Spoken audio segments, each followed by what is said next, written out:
Masia Sola motuna etunami Nzambe yenda kelakanga Nazongi na yo Mobengi Te yo nde okelaki ngai Na reconnaître yo mpona bomoi Pe etinda na yo Nzela Yesu ye moko aponaka mpe alobela bato lolenge mingi Nayokaki lolaka ntango masi apesi ndingisa na tosise kotosa Nzela Yesu ye moko aponaka mpe alobela bato lolenge mingi Ngai nayokaki lolaka ntango masi apesi ndingisa na tosise kotosa Natiki nyonso Ata lisinga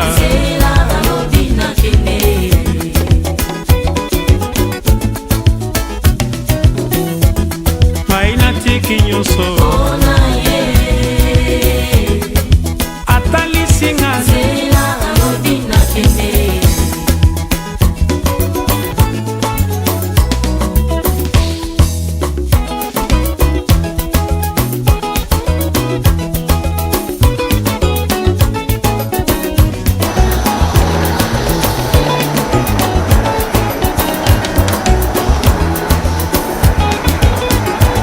Sangai banzela na yo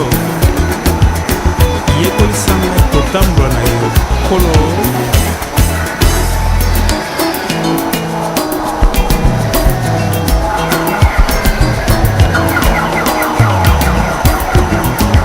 Nazalaki nanga ebembe la vimasi azongiseli ngai Sala nanga nyonso lingi nzela na yo nga nayebaki te Namitiki mbeka ezwa talo likabo epano Yesu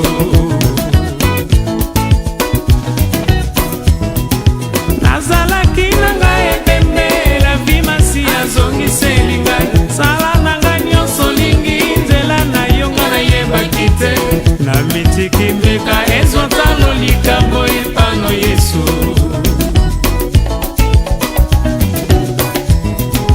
Nazalaki nanga ebembe la vimasi azongiseli ngai Sala nanga nyonso lingi nzela na yo nga nayebaki te Namitiki mbeka ezwa talo likabo epano Yesu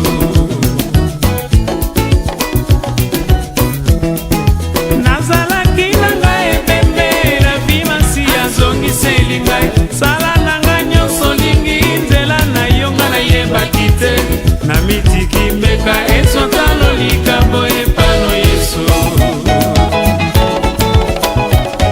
Tout genou fléchi au nom de Jésus Toute langue confesse que tu es Seigneur Et pourquoi pas tout rythme pour toi Jésus Rumba na Yesu Et il ne changera jamais.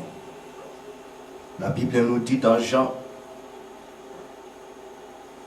Au commencement la parole était avec Dieu. La parole était Dieu. La parole a été faite chair. Et aujourd'hui, nous allons découvrir tous cette parole. C'est qui? La Bible nous donne une grande promesse que tout le monde attend. Et nous allons découvrir quelle est cette promesse que nous sommes en train d'attendre. Bientôt, il sera là. Le roi des rois, le Seigneur des seigneurs, celui qui nous a rachetés, celui qui a laissé son trône afin de venir dans ce monde pour nous sauver et pour sauver toute l'humanité. Amen. Amen. Nous allons lire la parole de Dieu dans le livre d'Habakkuk, au chapitre 2, verset 3. C'est là où se trouve notre promesse. Je lis la parole de Dieu. Amen. Car c'est une prophétie dont le temps est déjà fixé. Elle marche vers son terme et elle ne mentira pas. Si elle tarde, attends-la, car elle s'accomplira certainement. Amen. Amen. Ça, c'est la promesse de Dieu envers nous. C'est une grande promesse que Dieu nous a promis. Dans Jean 3,16, la Bible nous dit, car Dieu a tant aimé le monde qu'il a donné son Fils unique, afin que quiconque croit en lui ne périsse point, mais qu'il ait la vie éternelle. Christ est venu dans ce monde. Il a accompli sa mission. Il nous a rachetés. Maintenant, qu'est-ce que nous attendons? La Bible nous fait voir Jésus-Christ viendra comme un voleur. Donc nous attendons le retour de notre Seigneur Jésus-Christ. Dans quel endroit que nous pouvons attendre notre Seigneur Jésus-Christ? Nous allons bien comprendre la parole de Dieu. Lisons dans Luc au chapitre 2.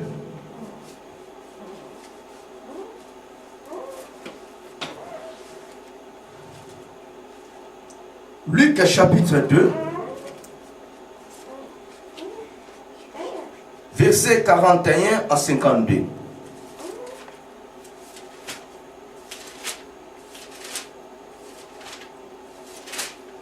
Luc chapitre 2, versets 41 à 52. Je lis la parole de Dieu. La Bible nous dit, les parents de Jésus allaient chaque année à Jérusalem à la fête des Pâques. Lorsqu'il fut âgé de 12 ans, ils s'y montèrent selon la coutume de la fête. Puis, quand les jours furent écoulés et qu'ils s'en retournèrent, l'enfant Jésus resta à Jérusalem.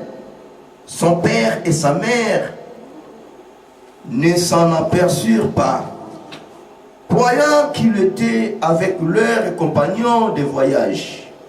Ils firent une journée de chemin et les cherchèrent parmi leurs parents et leurs connaissances.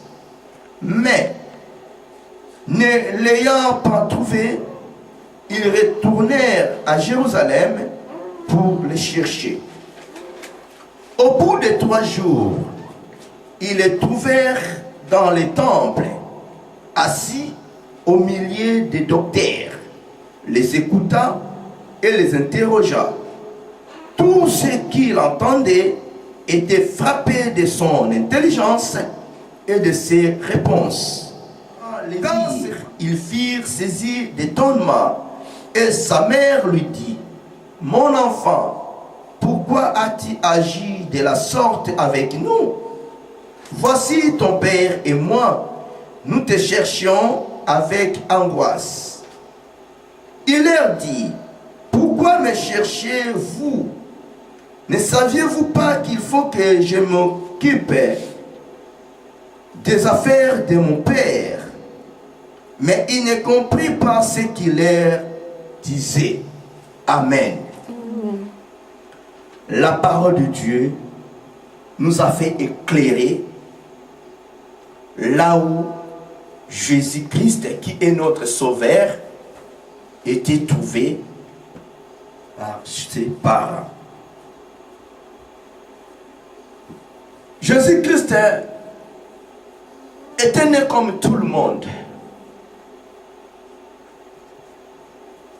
Mais ce que nous pouvons savoir, même si qu'il était né comme tout le monde, il est notre Dieu. Il était le Dieu des apôtres. Aujourd'hui, il est notre Dieu. Il était le Dieu de l'Ancienne Alliance, que je peux dire aussi l'Ancien Testament, des Abraham, d'Isaac, Jacob et de tous ces gens-là. Il est aussi notre Dieu. La Bible déclare, il est le même hier, aujourd'hui et éternellement. C'est le même Jésus-Christ qui est notre Dieu. C'est lui qui a agi dans l'ancienne alliance. C'est le même Dieu qui est Jésus-Christ qui a agi au temps des apôtres. Et c'est le même Jésus qui agit maintenant dans notre vie, dans notre époque. Amen. Amen. Croyons à cela.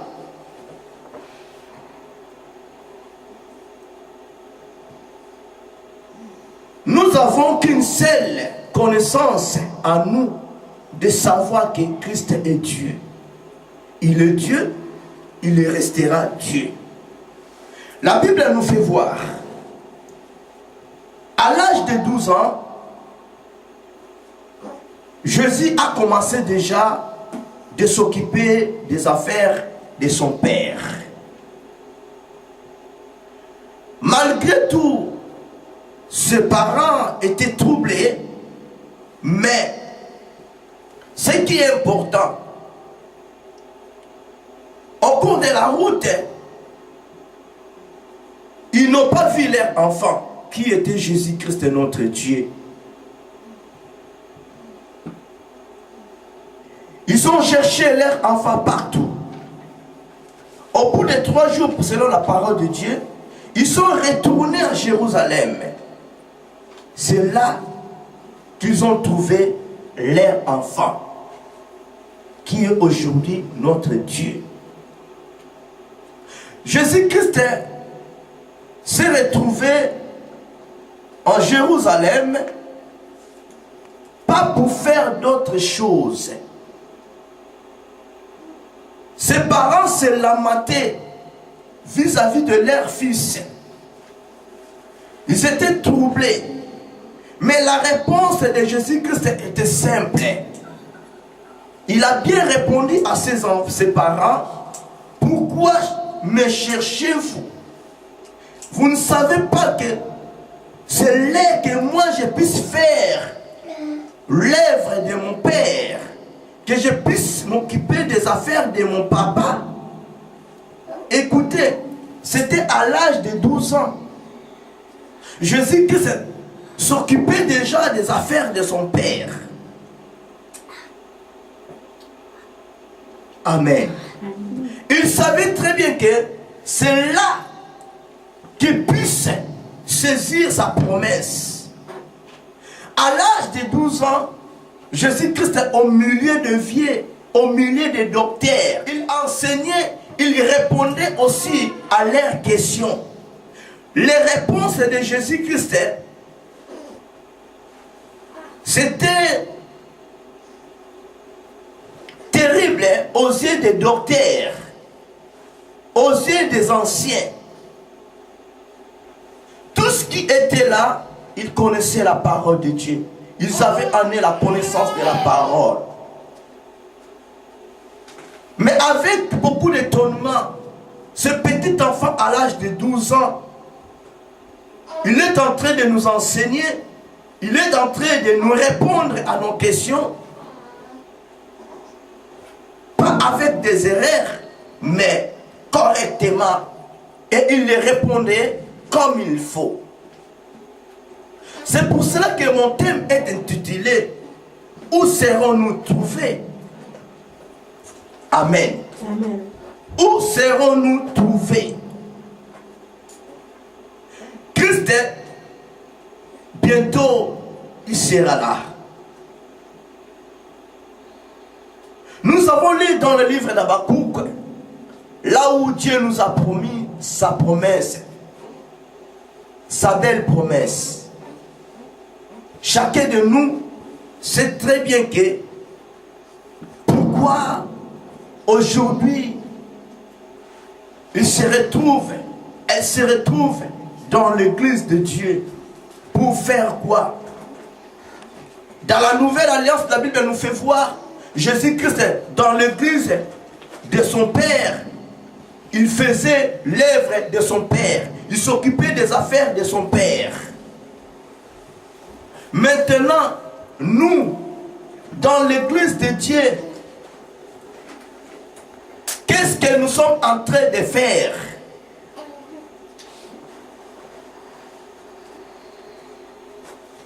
que nous sommes en train de faire au retour de notre Seigneur Jésus-Christ, il va nous retrouver dans son église ou hors de l'église. Posez-nous cette question et je pense que chacun de nous a sa réponse. Christ, à l'âge de 12 ans, ses parents l'ont trouvé dans l'église, en Jérusalem, en train d'enseigner, en train de répondre aux questions des docteurs, correctement, pas avec des erreurs.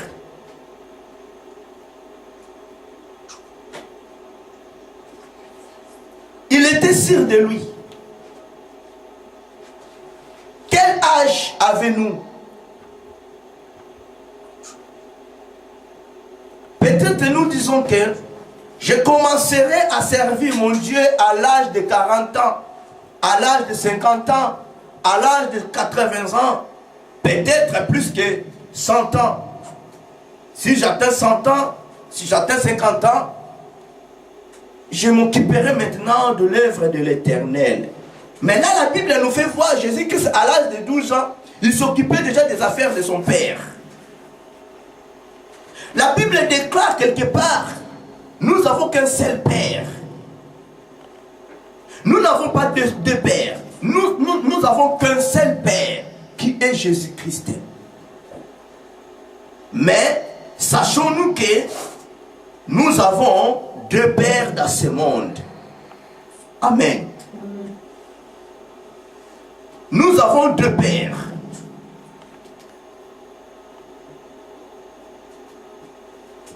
Chacun de nous sait très bien que lequel qui est son père. La Bible nous dit cela. C'est-à-dire que nous avons le père de la vérité, qui est Jésus-Christ, et le père du mensonge, qui est le pauvre diable.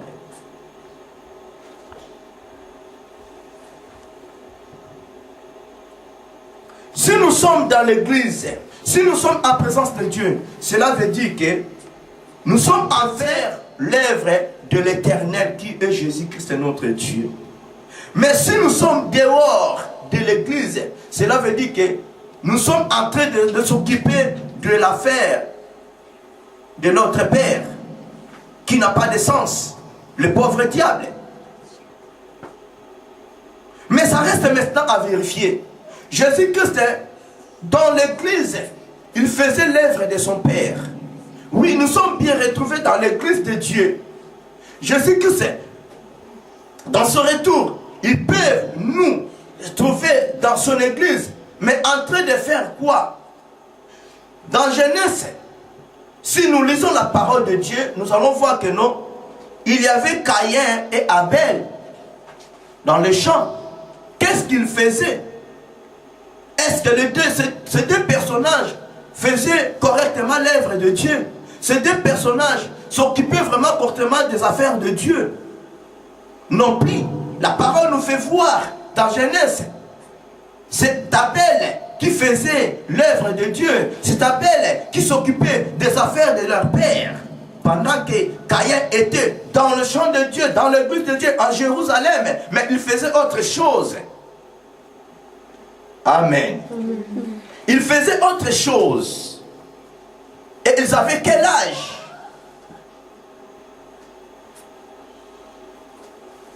Ils avaient quel âge? L'appel de Jésus était à l'âge de 12 ans. Il a compris que c'est le moment, et le moment est venu, que je puisse m'occuper des affaires de mon Père. C'est pour cela que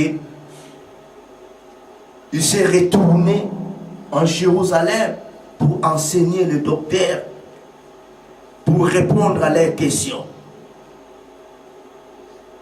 Abel, dans l'église de Dieu, au champ, dans les champs, il s'occupait des affaires de son père en tant que berger. Mais Caïn était là pour servir son père, mais dans l'église de Dieu. Qui a tué Abel? Je pense que c'était Caïn. Je suis sûr que c'était Caïn. Et la parole de Dieu nous confirme, c'est Caïn qui a tué Abel. Mais tous deux étaient dans le champ de Dieu, étaient dans Jérusalem, étaient dans l'église de Dieu. Caïn n'était pas hors de l'église. Où serons-nous trouvés quand Jésus-Christ viendra? Oui, il peut nous trouver dans l'église de Dieu. Nous sommes là. Mais le problème est que nous sommes en train de faire l'œuvre de son Père. Habakkuk nous dit, même si que Satan attend là, s'accomplira certainement. La promesse que nous avons, la promesse que nous entendons, c'est notre Seigneur Jésus-Christ. Il y a une grande promesse que nous pouvons attendre. Amen. Nous pouvons avoir d'autres promesses.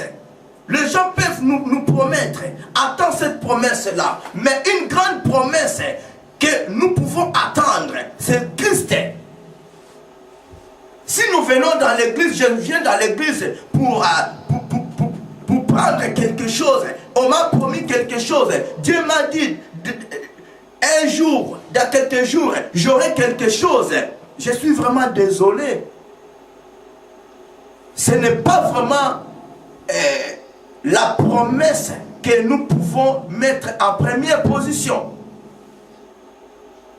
La première promesse que nous pouvons bien attendre, c'est Jésus-Christ, son retour. Nous pouvons bien recevoir ce que Dieu nous a promis. Peut-être le mariage, peut-être le bébé, peut-être la maison, peut-être l'avancement, l'élévation. Mais au retour de cet homme-là, au retour de Jésus-Christ, s'il vient bientôt,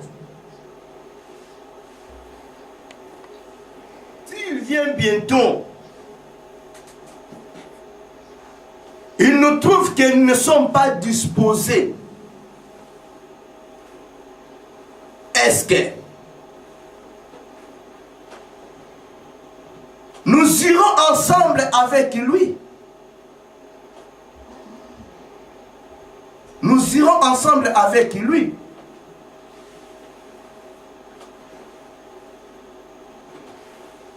S'il vient là, il nous trouve que nous n'avons pas encore commencé de s'occuper ou de faire l'œuvre de son Père ou son œuvre.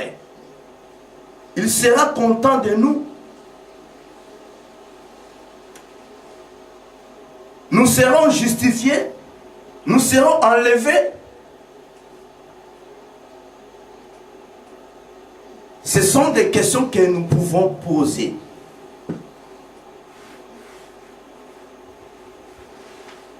C'est facile de dire que non, je viens, je pars à l'église pour glorifier Dieu.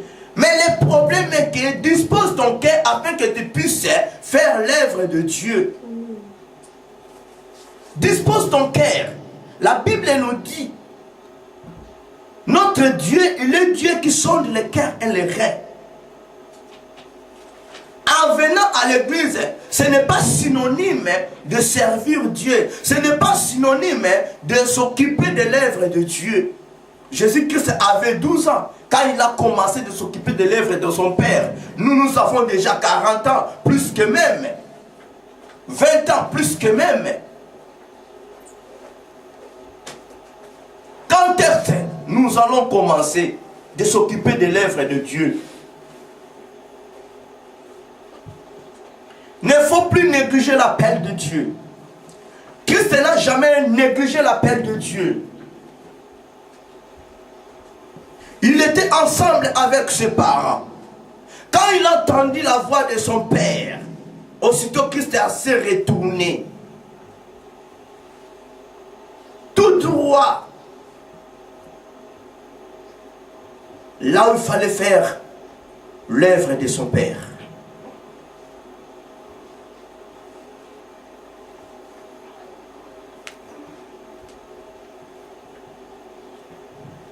Caïn dans l'église, mais en train de tuer. Caïn dans l'église, au lieu de faire l'œuvre de son père, au lieu de s'occuper de l'œuvre de son créateur, mais il faisait l'œuvre de son père. Le pauvre diable. C'est pour dire que non, lui et Abel, ils n'étaient pas même esprit. Ils avaient des pères différents. Parce qu'Abel s'occupait de l'affaire de son père en tant que berger. Même pour servir Dieu, pour offrir quelque chose à l'Éternel, la parole nous dit, Dieu appréciait beaucoup plus l'offrande d'Abel que de Caïn. Parce que le cœur d'Abel était bien disposé, pendant que le cœur de Caïn n'était pas disposé. Il est là, mais il n'est pas présent. Caïn était là, mais il n'était pas présent. Son esprit était loin. Il n'était pas disposé de suivre les enseignements. Les docteurs étaient tous étonnés d'entendre la sagesse qui était en Jésus-Christ. Comment ils répondaient à leurs questions. Comment ils enseignaient.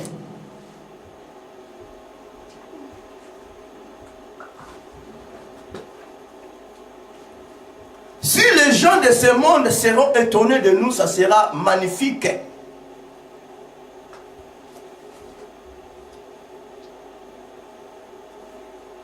Si les gens de ce monde viendront chercher la face de notre Seigneur Jésus-Christ à travers nous et par rapport à notre travail, ça sera magnifique.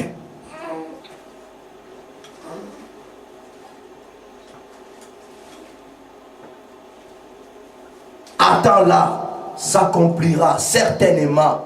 Le temps est déjà fixé. La Bible nous dit dans le livre d'Ecclésiaste, chaque chose a son temps.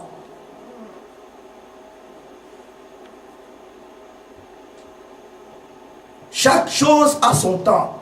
Mais sachons-nous que bientôt il sera là. Sachons-nous que Jésus-Christ viendra comme un voleur.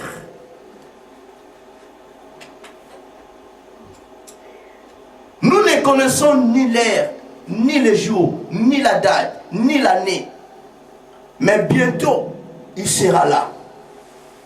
Préparons-nous. Faisons l'œuvre de Dieu. Occupons-nous de l'œuvre de Dieu.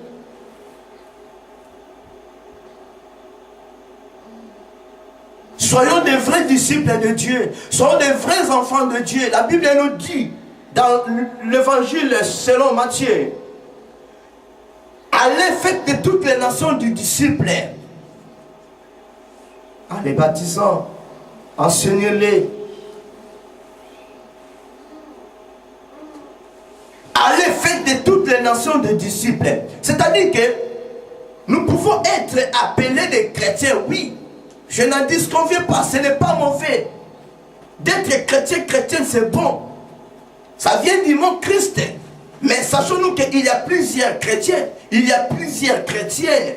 Mais Christ a besoin de disciples. Christ a besoin de disciples, il n'a pas besoin de chrétiens. Parce qu'il dit dans sa parole, il y a un enfant de Dieu et un enfant du diable. Celui qui pratique le bien, il est appelé enfant de Dieu. Mais celui qui pratique le mal, il est appelé enfant du diable. C'est clair.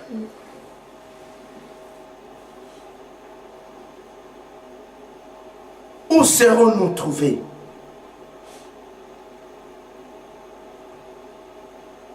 Notre parent qui est Christ nous trouvera où? Dans l'église, en train de faire son œuvre avec l'humilité, ou hors l'église avec l'orgueil, ou dans l'église avec l'orgueil, ou dans l'église avec la tuerie, ou dans l'église avec des mensonges, ou dans l'église avec la vérité, la justice, la miséricorde. C'est ça la vérité. Nous avons qu'une seule promesse, qui est Jésus-Christ. Attendons cette promesse-là avec beaucoup de patience. Le temps est déjà fixé. Bientôt, notre promesse sera là. Celui qui recevra cette promesse, c'est celui-là ou celle-là qui sera disposé. Celui qui ne sera pas disposé ne peut jamais recevoir cette promesse. Est-ce que nous sommes disposés pour pouvoir recevoir cette promesse, cette grande promesse? Nous sommes vraiment disposés. Et ce jour-là, nous serons dans l'église.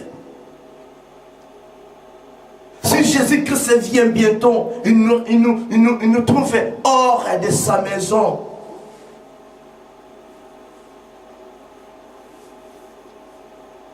Qu'est-ce que nous allons faire? Chacun de nous rendra compte à Jésus-Christ par rapport à ses œuvres. Ce jour-là, il n'y aura pas des avocats. Pour le moment, Christ est notre avocat. Il est notre médiateur pour le moment. Il est notre intercesseur pour le moment. Mais ce jour-là, qui sera notre avocat, notre intercesseur? Ni ton pasteur, ni tes parents biologiques, ni tes frères et sœurs. Nous tous, nous serons jugés par Jésus-Christ.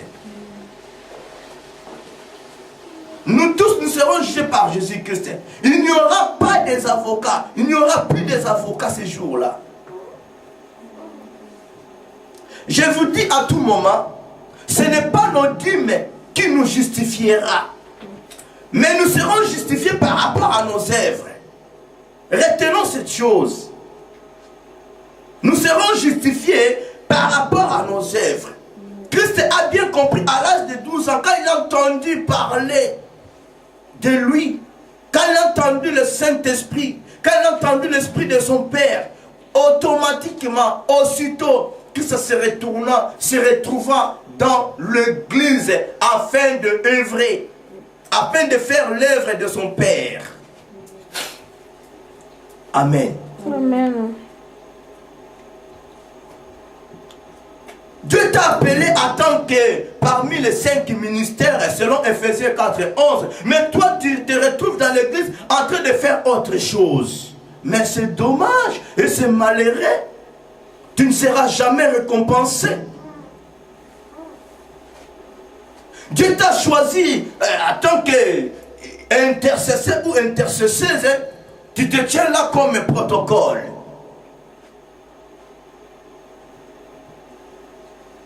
Dieu t'a choisi parmi les 5 ministères. Toi, tu te retrouves là comme chantre. Je suis chantre pasteur. C'est ça ton appel. Je suis chantre évangéliste. C'est ça ton appel. Ou bien pour que les gens puissent me voir que je suis en train de chanter. Ou bien pour que les gens puissent me voir.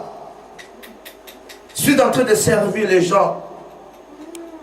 En train d'intercéder. Jésus-Christ dans l'église est en train d'enseigner. Il enseignait et il répondait aux besoins des docteurs.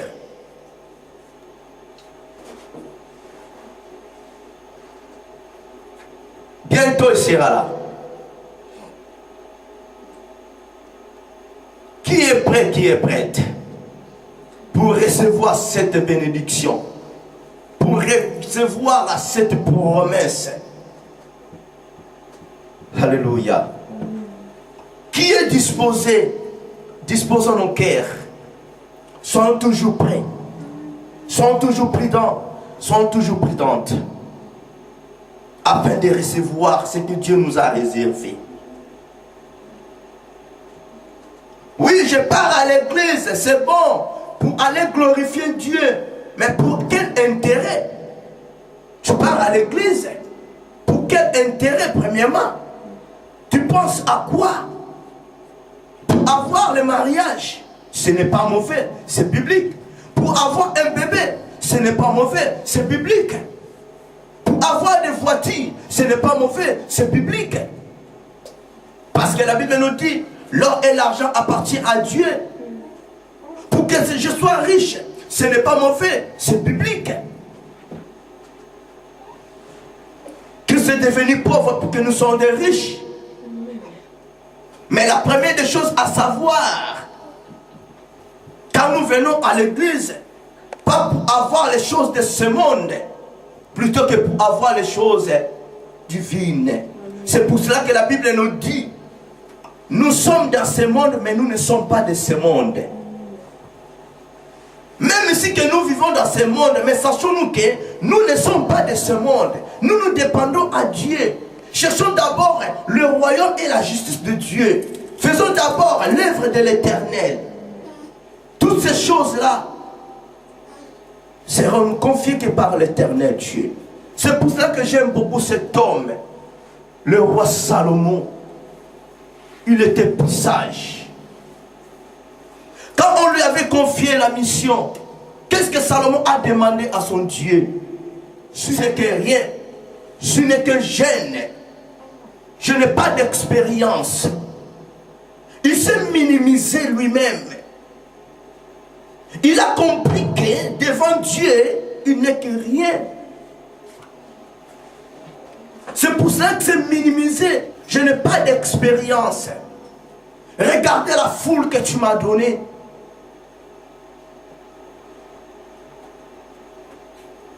Comment ils seront instruits?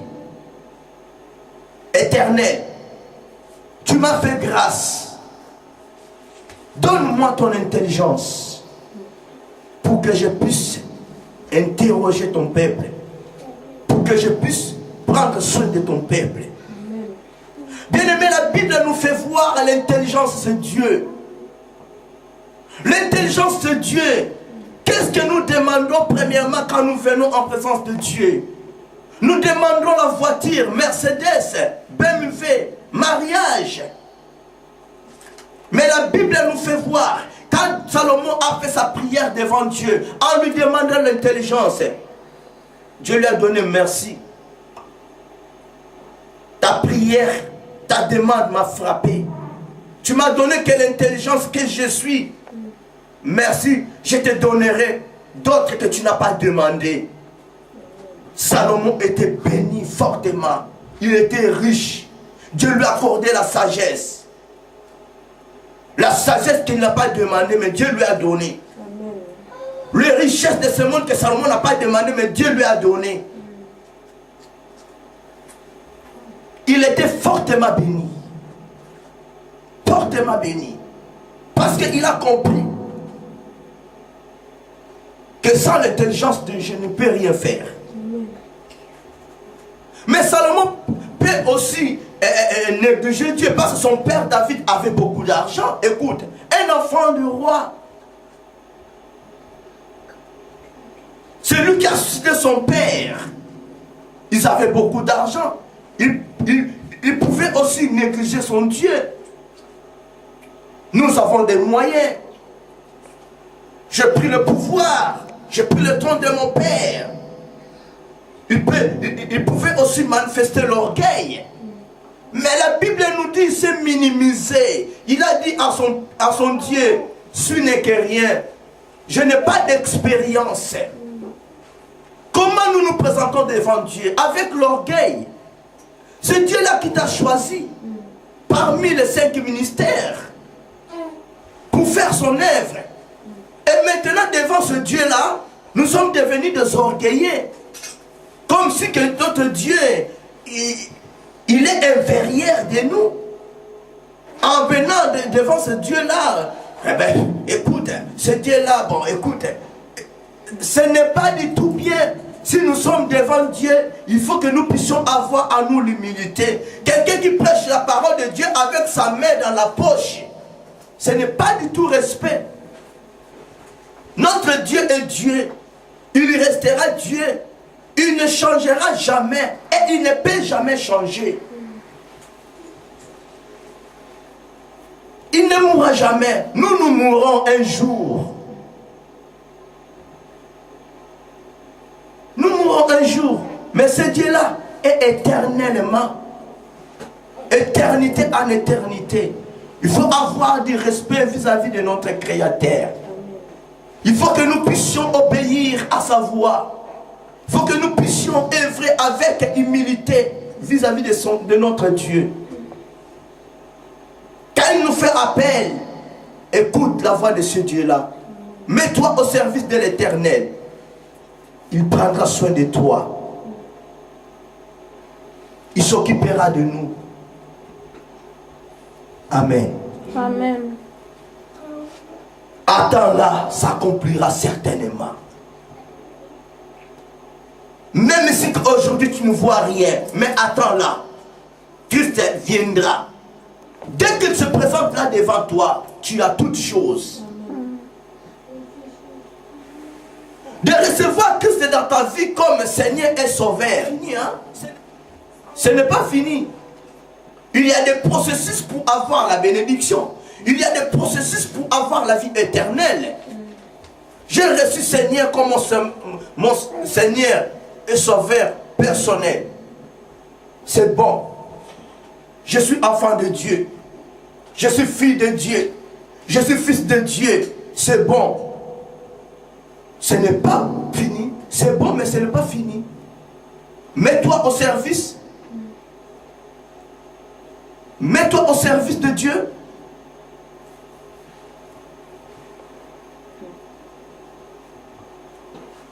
Mets-toi au service de Dieu.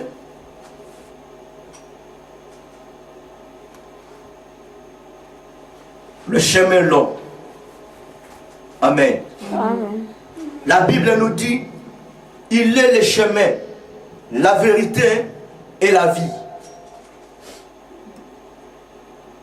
Le monde aussi nous dit, il est le chemin, mensonge et la mort.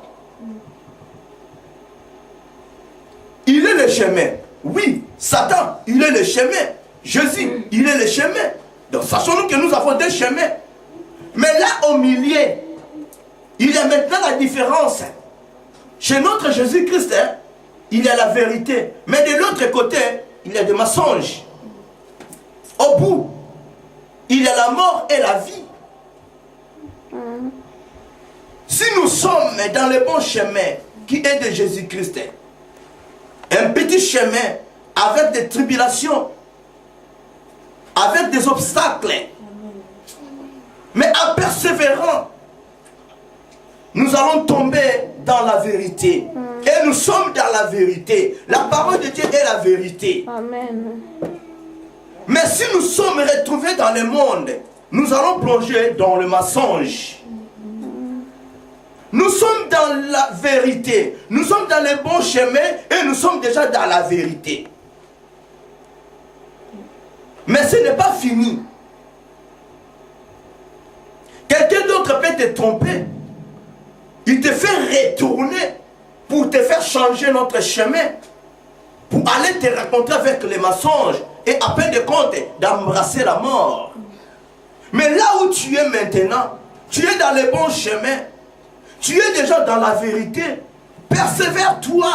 À peine de compte, tu embrasseras la vie. Et ce n'est pas la vie tout court, la vie éternelle. Amen. Tu embrasseras la vie éternelle. C'est ça cette promesse que nous sommes en train d'entendre dans l'église. Amen. Amen. Ce n'est que la vérité. Ce n'est que la vérité. Christ est bon. Un jour, Christ est venu dans l'église. Là, dans l'église, Christ a trouvé beaucoup de gens.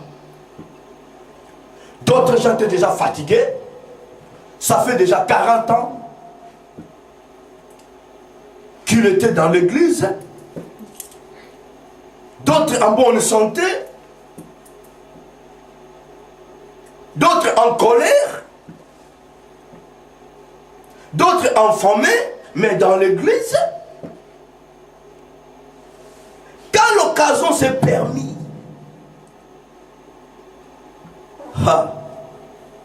les vieux là, si c'est les docteurs là, moi je dis que ils ont commis l'erreur, une grande erreur. Il ne fallait pas qu'ils puissent donner la parole à Jésus-Christ, de leur enseigner. Amen. Et ils croyaient que ils ont fait un bon choix de faire passer la parole à Jésus-Christ. Et quand Christ a ouvert le livre de la vie, a commencé à prêcher la parole de Dieu, dans l'église, d'autres gens qui étaient des gens fermés, bloqués, ils étaient en captivité. Christ a pris la parole. Et la parole de Christ a libéré les captifs. La parole de Christ a délivré les captifs.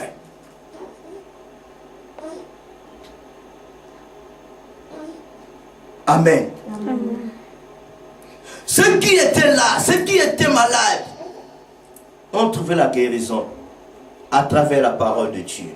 Lisons dans Luc 13.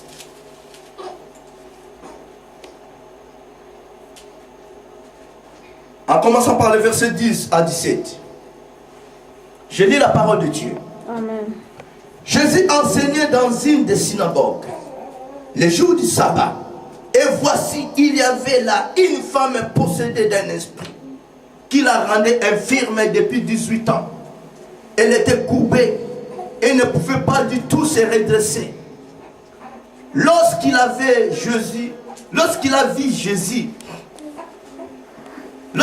Jésus, lui adressa la parole et lui dit: Femme, tu es délivrée de ton infirmité. Et il lui imposa les mains. À l'instant, elle se redressa et glorifia Dieu. Mais le chef de la synagogue, indigné de ce que Jésus avait opéré cette guérison un jour de sabbat, dit à la foule: il y a 6 jours pour travailler, venez donc vous faire guérir ces jours-là, et non pas les jours de sabbat. Hypocrite, lui répondit le Seigneur. Est-ce que chacun de vous, les jours du sabbat, ne détache pas de la crèche son bœuf ou son âne pour le mener boire? Et cette femme, qui est une femme d'Abraham, et que Satan tenait liée depuis 18 ans, ne fallait-il pas la délivrer de cette chaîne les jours du sabbat? Tandis qu'il parlait ainsi, tous ses adversaires étaient confus et la foule se réjouissait de toutes les choses glorieuses qu'il faisait. Alléluia. Amen. La Bible nous confirme. La Bible nous confirme. Tandis qu'il parlait ainsi, tous ses adversaires étaient confus. Amen. Sachons-nous que dans l'église, il y a aussi des adversaires qui sont là pour faire l'œuvre de leur Père. Mais dans l'église de Dieu, ils sont là. J'ai bien dit, dans l'église, dans Genèse, il y avait Abel et Caïn. Qu'est-ce que Caïn faisait là? Il confrontait contre ses frères pour tuer Abel. Et il a réussi sa mission. C'est pour ça qu'il faut être prudent. Il faut être prudente dans la vie. Si tu es là pour servir Dieu, il faut éviter les distractions. Parce qu'on ne se connaît pas. Qui est qui? Cette personne est venue vraiment pour servir Dieu. Si toi tu es venu, si tu es là pour servir Dieu, pour s'occuper de l'œuvre de ton Père, que Dieu soit loué. Mais celui, celle qui est à côté de toi, vous avez la même pensée? Amen. Jésus-Christ est là quand il est entré. La Bible nous dit Jésus-Christ délivra cette femme qui était coupée pendant 18 ans. Mais cette femme était dans l'église chaque fois, chaque jour, pour chercher la face de Dieu. Mais pourquoi était toujours en captivité? Il a fallu que la parole qui libère puisse se présenter là, afin qu'elle soit libérée totalement. Christ est venu pour nous libérer. La parole est puissante. Si tu te retrouves hors de l'église, hors de ton Dieu, tu ne seras jamais délivré. Tu n'auras jamais les choses que tu es en train d'entendre. Amen. Et tu n'auras jamais cette promesse entre tes mains. Le temps était fixé pour cette femme pendant 18 ans. Ce jour-là, c'était son jour de la visitation. Elle était visitée par son Dieu. À travers la parole de Christ, cette femme était délivrée totalement. Elle a reçu totalement sa promesse. Mais les adversaires étaient là. Parmi nous, il y a encore des hypocrites. Dans l'église de Dieu, il y a encore des hypocrites. Qui venaient dans l'église croyant qu'ils servent Dieu, mais ce sont des hypocrites. Ils sont là pour tuer les autres. Soyons prudents, soyons prudentes. En venant en présence de Dieu, ne soyons pas distraits ou distraites. Si tu viens en présence de Dieu pour faire l'œuvre de ton Père, fais-le avec joie. Évitez la distraction. Dès que tu sors en présence de Dieu, reste toujours en présence de Dieu. La Bible nous dit, la prier sans cesse. Même en esprit. Tu peux commencer à prier en esprit. C'est la parole de Dieu, c'est la recommandation de Dieu. Bientôt il sera là. Bientôt il sera là. Où serons-nous quand Christ viendra? Nous serons dans des boîtes de nuit. Et une sœur en Christ, un frère en Christ, dès qu'il sort dans l'église, directement dans la boîte de nuit. Pour faire quoi là-bas? Ce n'est pas ton monde. Ce n'est pas ton endroit. La Bible déclare, un enfant de Dieu, même si tu vis dans ce monde, mais sache-toi que tu n'es pas de ce monde. Selon Jean 8, 23, que c'est a dit bien, vous êtes de ce monde, moi je suis en haut de haut. Amen. Tu pries Dieu. Tu pries Dieu. Tu es toujours en présence de Dieu. Mais dès que tu quittes ton Dieu, tu commences à faire d'autres choses. Au lieu de continuer de s'occuper de l'œuvre de ton Dieu, tu commences à faire autre chose. Mais tu ne recevras jamais cette promesse. Or que le temps est déjà fixé. Pour cette femme, le temps était déjà fixé. Elle a saisi cette promesse qu'elle attendait depuis des années, 18 ans. Écoute, quelle souffrance. Celle qui était coupée, elle ne se redressait pas. Mais ce jour-là, la Bible nous dit, elle s'est redressée. À cause de quoi? De la patience, de sa fidélité, de sa prudence. Malgré tous les hypocrites étaient là. Malgré tous les adversaires étaient là. Tu t'en fous de tes adversaires. Sois prudent, sers ton Dieu avec l'humilité, avec l'amour. À moins que ce soit la volonté de Dieu, que ton adversaire puisse te toucher. Mais si ce n'est pas la volonté de Dieu, ils ne sauront pas. Même si qu'il est là, ils ne sauront pas. Ils ne te réussiront pas. La Bible déclare dans Jérémie, maudit soit l'homme qui se confie dans l'homme, béni soit l'homme qui se confie dans l'Éternel. En venant en présence de Dieu, confie-toi qu'à l'Éternel Dieu. Dieu prendra soin de toi. Mais si tu te confies dans l'homme, Dieu te rejettera. Qui s'occupera de tes problèmes? Personne. Même ton parent biologique biologique, tes parents biologiques te rejetteront un jour. Mais le Dieu que nous servons, Jésus-Christ de Nazareth, il ne peut jamais te rejeter, quels que soient tes défauts. Il ne peut jamais te rejeter. Comment? Sur la croix, Christ a accepté de faire couler son sang à cause de toi, à cause de vous et moi. La Bible dit que Christ nous a rachetés à un grand prix. Mais je ne pense pas que Christ là peut nous rejeter avec beaucoup de facilité. Je ne vous recommande pas d'aller pécher parce que nous sommes rachetés à un grand prix. Il y a la relation et là entre notre Dieu. Même si il n'y a pas de communication, je peux faire ce que je fais.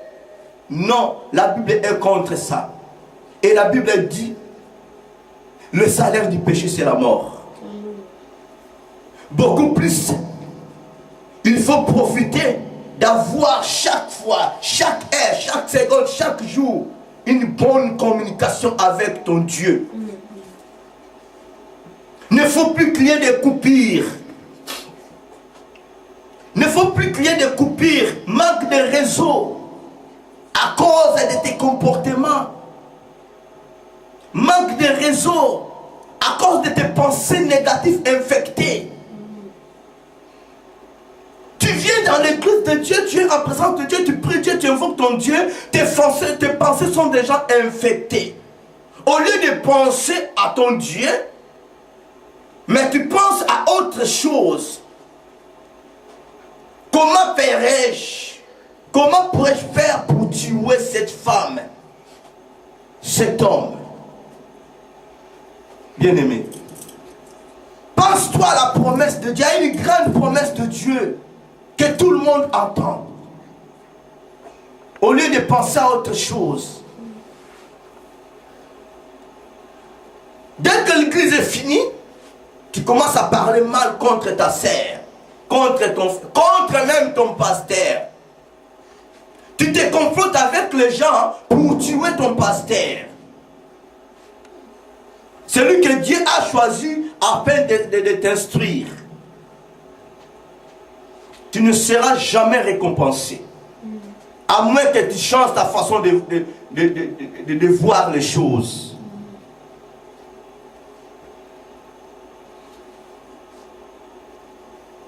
Avec beaucoup de facilité, le pauvre diable a reçu Caïn.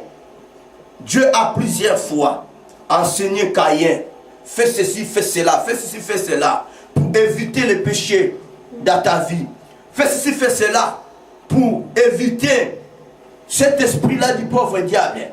Mais Caïn a refusé d'écouter Dieu. Si nous lisons la parole de Dieu, nous allons voir que même Caïn a menti. Caïn a menti. Il a dit des mensonges au nom de l'Éternel. C'est lui-même qui a pris fuite, il s'est éloigné à la face de l'Éternel. Dieu ne lui a jamais chassé. Beaucoup plus, Dieu a protégé Caïn. Que personne ne tue. Dieu a protégé Caïn. Lui-même s'éloignant à la face de l'Éternel. Mais il a dit, Dieu m'a chassé. Parmi nous, il y a aussi des gens qui disent des mensonges au nom de l'Éternel. Lui-même a commis ses erreurs, il commence à dire, mais non, c'est Dieu, c'est Dieu, c'est Dieu. Tu dis des faux témoignages, des fausses prophéties. C'est ce Dieu qui m'a parlé. C'est Dieu qui m'a parlé. Non. Disons la vérité au nom de Jésus-Christ.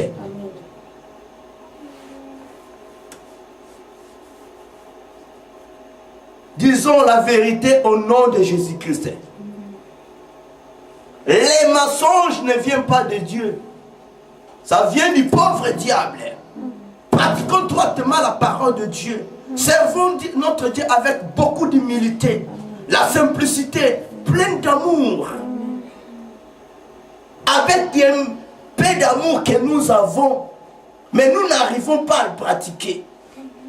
Mais la Bible nous dit, Dieu nous a aimés avant même la fondation de ce monde. Quelle bonté! Quelle bonté! Il est lent, la colère est riche en bonté. Nous nous conduisons mal vis-à-vis de Dieu, mais par l'amour de Dieu, la miséricorde de Dieu, il nous renouvelle encore la vie. Dans la nuit, on est tous blessés. Si nous sommes là, c'est par la grâce de Dieu, pas par rapport à nos œuvres et à nous, mais par la miséricorde de Dieu. Il nous renouvelle encore la vie. Il ressouffle encore en nous. Il nous réanime. Mais écoute, il faut avoir la crainte de Dieu. Il faut aimer Dieu. Il faut se confier à Dieu. Qui peut nous donner la vie comme Dieu nous le donne? Qui peut nous donner la vie comme Dieu nous la donne? Personne. Même nos parents biologiques, ils sont incapables de le faire. Ils sont incapables de le faire. Jésus a dit, mais cette femme, elle est aussi la fille d'Abraham. Tu es la fille de Dieu, tu es la fille de Jésus-Christ. Amen. Tu es la fille de Jésus-Christ. Tu as droit de mériter cette promesse. Qui empêchera ta promesse à toi? Qui empêchera la promesse de toi? Qui empêchera ton élévation? Personne n'a le pouvoir de mettre ni point ni virgule dans ta vie. Personne. Et qui a le pouvoir de te maudire? Et qui a le pouvoir de maudire celui que Dieu n'a pas autorisé de maudire? Mais à une seule condition. Attends-la. Attends-la. Attends-la. Dans l'église. Jésus-Christ était dans l'église en servant son Père, en faisant l'œuvre de son Père. Pourquoi cherchez-vous? Pourquoi me cherchez-vous? Vous ne savez pas qu'il est temps de s'occuper de l'œuvre de mon Père? Quelqu'un vient te chercher, sœur Kingande, frère, viens, on va aller faire ceci. Pendant que tu es là, il est temps de faire, de servir ton Dieu. Toi, tu te disqualifies toi-même, tu sors comme tu veux et tu pars.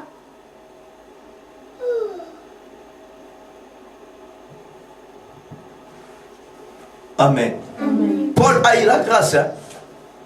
Au cours de la route, il avait une grande mission d'aller tuer les chrétiens, le fidèle de Jésus-Christ.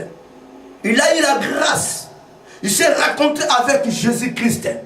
Lui, il croyait que c'était le Dieu, c'est le faux, son Dieu des Écritures. Il croyait que c'était le Dieu, le faux Dieu ou quoi. Mais or que c'était Jésus-Christ, le Dieu de la nouvelle alliance, le Dieu de la grâce. Paul posa la question au Seigneur. Seigneur, qui es-tu? Qu'est-ce que je peux faire? Qui es-tu?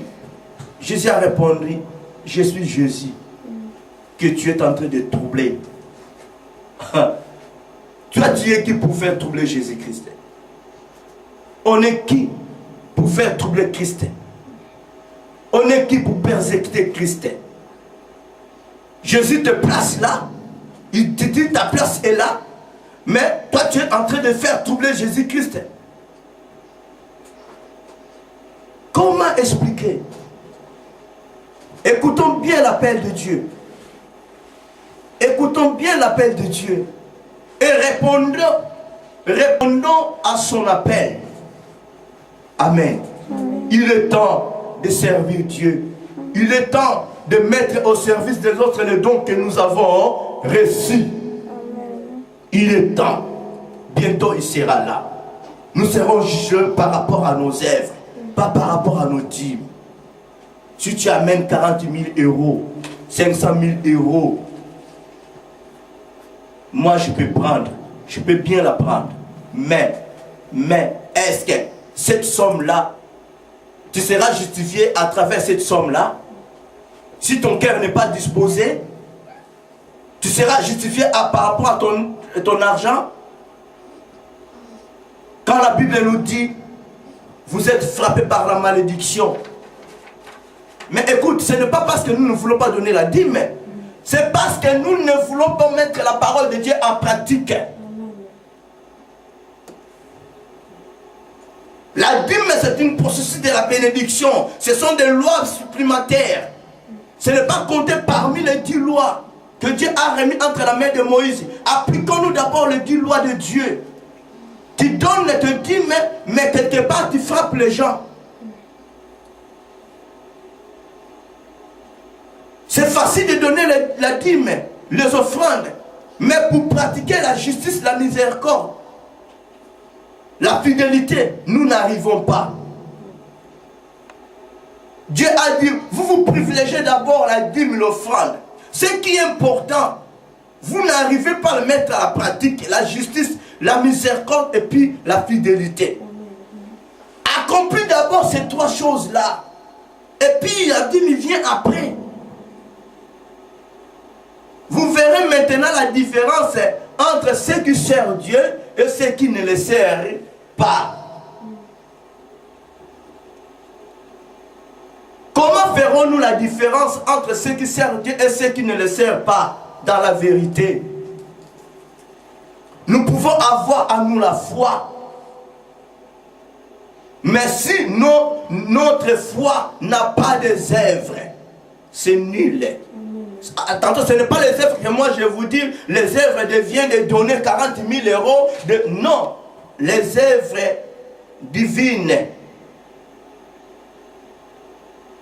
Amen. Amen. Mettons en pratique la parole de Dieu. Si tu n'arrives pas, si nous n'arrivons pas à pratiquer la miséricorde, la fidélité, la justice, l'amour, notre foi est morte. Amen. Amen. Notre foi est morte. C'est ça les vraies œuvres. C'est ça les vraies œuvres. Parce que la foi, je vous dis la vérité, la foi c'est Jésus-Christ. Amen. Amen. Celui qui a la foi, celui qui a Jésus-Christ a la foi. Et celui qui accomplit la parole de Dieu a la foi, a Jésus-Christ. Comment à toi il n'y a pas Jésus-Christ, tu arrives de donner 50 000 euros. J'ai la foi parce que j'ai donné, parce que je donne ceci, parce que je donne ceci. Mais pendant qu'en toi Christ n'est pas là. Mais la foi c'est Jésus-Christ. Expliquons très bien la parole de Dieu. Celui qui n'a pas Jésus-Christ en lui, tu lui dis que non, mets ta foi en épreuve. Mets ta foi en action. Mais quelle sorte de foi que la personne peut mettre en action? Jésus-Christ n'est pas là. Si tu as Jésus-Christ à toi, tu appliqueras la parole de Dieu comme il faut. La justice est là. La miséricorde est là. L'amour est là. La fidélité est là. Mais quelqu'un qui n'arrive pas à appliquer toutes ces 3 choses-là, comment diront que j'ai la foi en moi? Viens me donner 500 000 euros, je dois bouffer ça avec ma prof. Je dois bouffer ça avec mon épouse. Tu viens avec 500 000 euros, mais à toi tu n'as pas Jésus-Christ. Au moment qu'on vous prêche la parole de Dieu, mettons la parole de Dieu en pratique. Vous n'arrivez pas et vous ne voulez pas, nous ne voulons pas. Tu viens avec ton argent, nous allons bouffer ça. Ma prof a refusé. Que Dieu soit loué. Retourne-toi avec ton argent. Avec ton 500 000 euros, retourne-toi avec. Mais applique-toi la parole de Dieu. Mets en pratique la parole de Dieu. Pratique la miséricorde, la justice, la fidélité. C'est ça notre mission. Dieu nous a dit, Dieu a dit à ma femme, il faut pratiquer la parole, il faut libérer la parole de Dieu comme il faut. Il faut que les gens changent. C'est ça notre mission. Dieu ne nous a pas donné que non, il ne nous a pas dit que non, il faut d'abord recevoir des dîmes et des dons, tout ça, non. Ça vient après. Si quelqu'un est libre, la Bible nous dit, vous connaîtrez la vérité et la vérité vous affranchira. Vous rendra lié à la vérité en lui. Quelqu'un qui a Jésus-Christ en lui. Quelqu'un qui est manipulé, conduit par le Saint-Esprit. Mais il peut donner avec beaucoup de facilité. Quelqu'un qui ne craint pas Dieu, la vie de sanctification n'est pas en elle. Et il vient à l'église devant Dieu. Je suis venu donner 500 000 euros, 50, 40 000 euros. J'aurai la bénédiction. Tu n'auras pas ça. Tu n'auras pas ça. Parce que tu ne seras pas justifié par rapport à ton argent. Mais tu seras justifié par rapport à tes œuvres à toi. Par rapport à tes œuvres. Les œuvres de Dieu, pas de ce monde. Nous sommes de ce monde, mais nous ne sommes pas de ce monde. Nous dépendons à Dieu. Faisons d'abord l'œuvre de Dieu. Pratiquons d'abord la parole de Dieu. Et nous recevons cette grande promesse qui est Jésus-Christ. Celui qui a Jésus-Christ, celui qui entretient bien Jésus-Christ à la vie, à toutes ces choses-là. Salomon a dit, donne-moi ton intelligence. Les bénédictions accompagnaient Salomon. Même si il était perdu bien après, mais il nous a beaucoup enseigné. Lisons Ecclésiaste, nous allons bien comprendre le pensée, la sagesse de Salomon. Nous allons bien comprendre la sagesse qui était en Salomon. Amen. Je vous ai plusieurs fois dit, pour avoir la prospérité, il faut marcher comme il faut, dans la vie de la sanctification. Il faut éviter le péché. Sans la sanctification, personne ne verra l'Éternel. Sans la sanctification, il n'y aura pas la prospérité. La prospérité vient après. Il faut d'abord la sanctification. Sanctifions-nous pour être prospères. C'est pour cela que nous sommes en train de changer plusieurs églises. Là-bas, rien ne marche.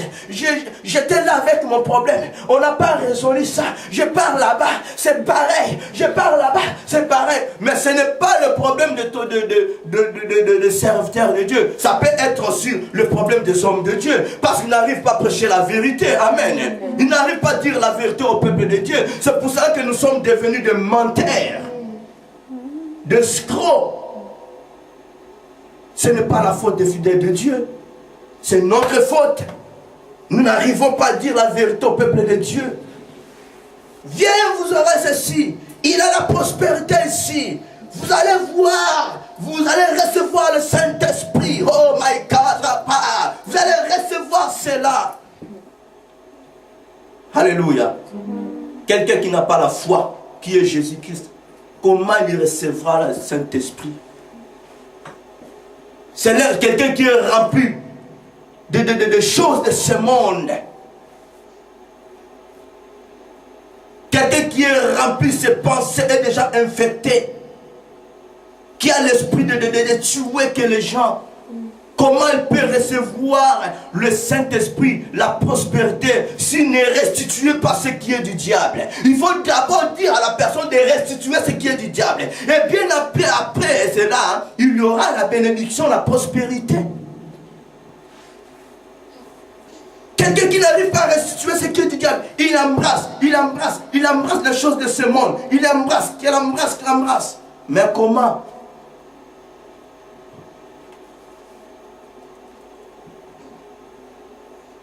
Réconcilions-nous avec Dieu. Si nous sommes là, c'est pour que nous puissions réconcilier avec Dieu. C'est ça notre mission à nous. Dieu nous a envoyé, nous a confié cette mission pour que les gens puissent se réconcilier avec Dieu. En se réconciliant avec Dieu, et nous aurons toutes ces choses-là, nous aurons la prospérité, nous serons bénis. Mais si nous n'arrivons pas à nous réconcilier avec Dieu, rien ne passera dans notre vie. Ça, c'est la vérité. Je vous cache la vérité selon la parole de Dieu. Que Dieu bénisse sa parole.